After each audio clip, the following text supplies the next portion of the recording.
बंद होइजिबो कि कालिया योजना। विधानसभा रे उपमुख्यमंत्री तथा कृषि मंत्री कनक वर्धन सिंहदेव एक उत्तर पर एबे एही आशंका देखा देइछि। कालिया योजना नहीं विधानसभा रे कनक वर्धन विरोधी प्रश्नर उत्तर रे कहिसंती जे उच्च स्तर रे आलोचना और विचार विमर्श चली।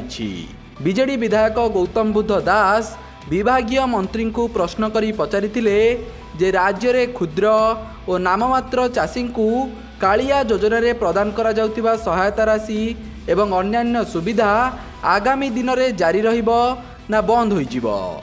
तेबे जदि जारी रहिबो तेबे एहार परिमाण वृद्धि करबा नै सरकार किछि निष्पत्ति नैछंती कि?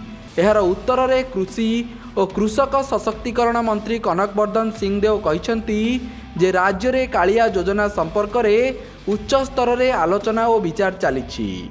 एहार निष्पत्ति हेबा परे समस्त तथ्य विधायकों को जणाई दियाजिबो।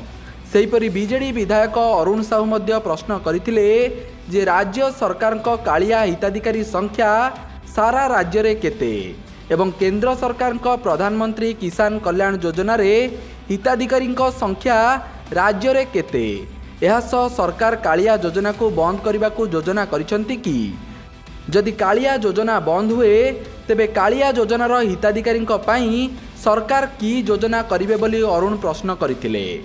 एहार उत्तर रे कनक वर्धन कहिसंती जे राज्य रे कालिया योजना रे मोट 45,67,524 जन क्षुद्र और नाममात्र चाषी एवं 19,12,112 जन भूमिहीन कृषि परिवार को अंतर्भुक्त करा जाई सहायता राशि प्रदान करा जाइछि। सेहीपरि गत जून 18 तारिख में प्रदान करा जाइथिबा पीएम किसान सम्मान निधि योजनार 17तम किस्ती रे राज्यर 29,73,980 जन चाषी को सहायता राशि प्रदान करा जाइछि। तेबे राज्य रे कालिया योजना संपर्क में उच्च स्तर रे आलोचना और विचार चली। एहार निष्पत्ति हेबा परे समस्त तथ्य विधायकों को जणाई दियाजिबो बोली उत्तर रे कहिसंती मंत्री।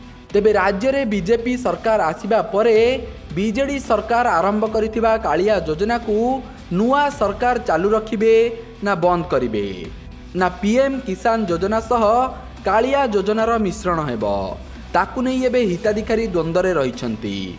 एहारी मध्यरे विधानसभा रे मंत्री एभली उत्तर कालिया योजनार भविष्यत को नहीं बड़ प्रश्न सृष्टि करिछि। Bureau report Satyapath news.